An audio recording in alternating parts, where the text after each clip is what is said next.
नमस्कार दोस्तों, 31 अक्टूबर 1984 दिल्ली के न्यूज एंकर के होंठ कांप रहे थे। बार बार आवाज गले में अटक रहे थे क्योंकि न्यूज एंकर ऐसी खबर की घोषणा करने वाली थी कि जिससे पूरा देश हिल जाता। वो खबर थी इंदिरा गांधी अब हमारे बीच नहीं रहे। लेकिन दोस्तों, अब सवाल यह है कि आखिरकार इंदिरा गांधी की हत्या हुई क्यों थी। दोस्तों, आज की वीडियो में हम यही जानेंगे कि आखिरकार इंदिरा गांधी की हत्या हुई क्यों थी। 1984 के दौर में इंदिरा गांधी तब हाईलाइट हुए थे जब पंजाब में आतंकवादी और अलगाववादी अपने चरम पर थे। उस समय पूरा पंजाब आतंकवादी और अलगाववादी से पीड़ित था और पूरा पंजाब उस समय जल रहा था। उसी समय कुछ अलगाववादी ये मांग कर रहे थे कि खालिस्तान एक अलग देश बने और लगातार इस मांग को तेज किया जा रहा था। लगातार धरना प्रदर्शन हो रहे थे, लगातार रैलियां निकाली जा रही थी, लगातार दंगे हो रहे थे। एक तरह से आप ये समझ सकते हैं कि उस समय पूरा पंजाब जल रहा था। इसी बीच अमृतसर के स्वर्ण मंदिर को अलगाववादी और आतंकवादी ने अपना गढ़ बना लिया, जहां देश विदेश से श्रद्धालु आते थे और वहां अपनी मन्नतें मांगते थे। जरा सोचिए, वहीं अगर आतंकवादी अपना बंदूक और बम छुपाने के लिए उसको अड्डा बना ले तो जरा सोचिए देश का जो प्रधानमंत्री है उसका क्या हाल होगा। वो उस समय किस परिस्थिति में होगा और उस समय देश के प्रधानमंत्री क्या सोच रहे होंगे जब एक ऐसे तीर्थ स्थल को आतंकवादी अपना गढ़ बना ले, वहां पुलिस का आना जाना बैन कर दे, वहां जब श्रद्धालु जाए तो उसे भगवान की जगह बम और बारूद दिखे तो सोचिए देश का क्या दुर्गति होगी। जून 1984 में इंदिरा गांधी ने एक ऐसा कदम उठाया जो कि विवादित भी था लेकिन देश के हित के लिए जरूरी भी था। तो उस समय इंदिरा गांधी ने विवाद को साइड पे रखा और देश के हित में कदम उठाया। इंदिरा गांधी ने सेना को ये आदेश दिया कि स्वर्ण मंदिर को जल्द से जल्द खाली करवाया जाए और आतंकवादी और अलगाववादी को वहां से मार भगाया जाए। दोस्तों, इस ऑपरेशन का नाम था ब्लू स्टार। उसके बाद दोस्तों, भारतीय सेना ने मंदिर पर धावा बोला जिसमें भिंडरवाला समेत करीब 100 से ज्यादा अलगाववादी और आतंकवादी मारे गए। लेकिन इस ऑपरेशन ब्लू स्टार के साथ ही मंदिर को भारी नुकसान पहुंचा। गोलियों की निशान और खून से सना पवित्र तीर्थ स्थल को देखकर पूरी सिख कम्युनिटी भड़क गई और उनका दिल टूट गया।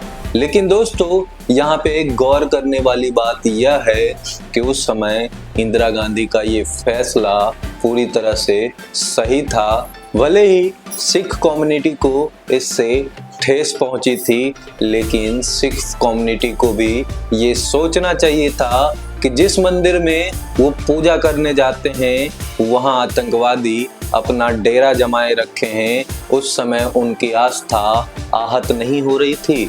उस समय उनकी आस्था को क्या हो गया था? उस समय सिख कम्युनिटी की आस्था को ठेस नहीं पहुंच रहा था। क्या उस समय सिख कम्युनिटी की दिल नहीं टूट रहे थे? स्वर्ण मंदिर में सैकड़ों की तादाद में बारूद और बम और हथियार रखे जा रहे थे, तो क्या सिख कम्युनिटी का ये फर्ज नहीं बनता था कि आप इस तरह से मंदिर को हमारा बदनाम नहीं कर सकते हैं? लेकिन उस समय सिख कम्युनिटी भी खालिस्तान की मांग को सपोर्ट करने लगा और शायद यही वजह थी कि सिख कम्युनिटी इतना सब होने के बाद भी चुप थी। लेकिन अगर देश के प्रधानमंत्री होने के नाते इंदिरा गांधी ने वहां से अलगाववादी और आतंकवादी को हटाने का फैसला लिया और वहां पे सेना ने जब धावा बोला तो सिख कम्युनिटी को बुरा लग गया और दिल टूट गया, क्योंकि उस समय सिख कम्युनिटी की दोहरा चरित्र साफ साफ दिख रही थी। अगर भारतीय सेना वहां हमला करे तो भारतीय सेना और प्रधानमंत्री गलत हो जाए, लेकिन वही आतंकवादी और अलगाववादी अपना अड्डा बनाकर पूरा पंजाब को जला रही थी, तब सिख कम्युनिटी को कोई बुरा नहीं लग रही थी। जरा सोचिए, ये हमारे देश का कैसा दुर्भाग्य है कि जिस देश में आप रह रहे हो उसी देश का सेना का फैसला और प्रधानमंत्री का फैसला आपको बुरा लगता है। लेकिन वहीं कुछ आतंकवादी जो खालिस्तान की मांग कर रहे थे, वो अगर वहां बम बारूद और आतंकवादी को पनाह दे रहे थे तो कहीं ना कहीं आपके नज़र में भी वो सही था, क्योंकि वो खालिस्तान की मांग कर रहा था, क्योंकि वो भारत को दो टुकड़े करने की बात कर रहा था। दोस्तों, इस घटना के बाद कई सारे सिख का दिल टूट गया और इंदिरा गांधी को लेकर विद्रोह पैदा होने लगे। उन पर आरोप लगाया गया कि उन्होंने धर्म स्थल पर हमला किया और आस्था को आहत किया है। इंदिरा गांधी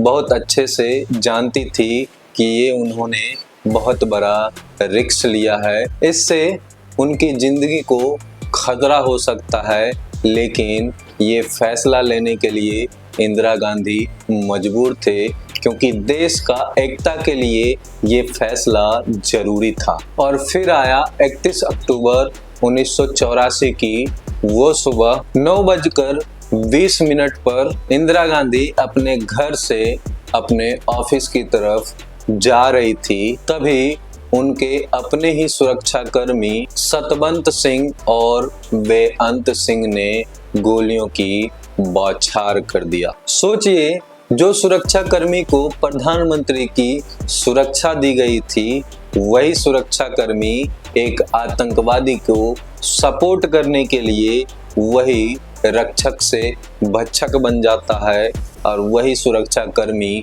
देश के प्रधानमंत्री पर गोलियों की बौछार कर देता है और वहीं देश के सबसे ताकतवर प्रधानमंत्री की मृत्यु हो जाती है। स्टूडियो में न्यूज एंकर को एक ऐसा चिट्ठी दिया जाता है जो उसे स्टूडियो में बैठकर लोगों को सुनानी होती है और उस चिट्ठी में वो लिखा होता है कि इंदिरा गांधी की हत्या हो चुकी है। देश के करोड़ों आंखें उस एंकर को देख रही थी, उसकी आवाज सुनने के लिए बेताब थे, लेकिन वो एंकर कुछ बोलना चाह रही थी, लेकिन वो एंकर कुछ बोल ही नहीं पा रही थी, क्योंकि उसके शब्द गले से निकल ही नहीं रहे थे, क्योंकि उसके शब्द गले में ही अटक जा रहे थे। होंठ कांप रहे थे, आंखें भरी हुई थी, वही कांपते होठों से वो एंकर कहती है, भारत के प्रधानमंत्री श्रीमती इंदिरा गांधी की हत्या हो चुकी है। जब न्यूज एंकर ने यह बोला कि इंदिरा गांधी की हत्या हो गई, तब पूरा देश सदमे में चला गया, पूरा देश रोने लगा, पूरा देश का दिल टूट चुका था, क्योंकि वो ऐसा क्षण था जब भारत के दिल पर चोट पहुंचाई गई थी। उसके साथ ही दोस्तों, इंदिरा गांधी कड़े फैसले लेने में समर्थ थे और उन्होंने कई ऐसे कड़े फैसले लिए, जैसे कि 1971 में बांग्लादेश बनाने का फैसला, जैसे कि खालिस्तानियों को मार मार कर भगाने का फैसला, जो कि अभी अभी हमने आपको दिखाया है और बताया है। तो दोस्तों, अब आप ही बताइए कि सिख कम्युनिटी को इंदिरा गांधी की हत्या करने का कोई हक था? क्योंकि इंदिरा गांधी ने तो देश की अखंडता के लिए वो कदम उठाया था और शायद उस समय कोई भी प्रधानमंत्री होता तो शायद वही कदम उठाता। तो दोस्तों, इस पर आपका जो भी राय हो कमेंट बॉक्स में जरूर बताइएगा। और हमारा ये कहानी आपको पसंद आया है तो अपने दोस्तों के साथ जरूर शेयर कीजिएगा। और ऐसे ही वीडियो देखने के लिए हमारा चैनल एक्सप्लोर राहुल को जरूर सब्सक्राइब कीजिएगा। फिर मिलते हैं एक ऐसे ही नई कहानी के साथ, तब तक के लिए जय हिंद।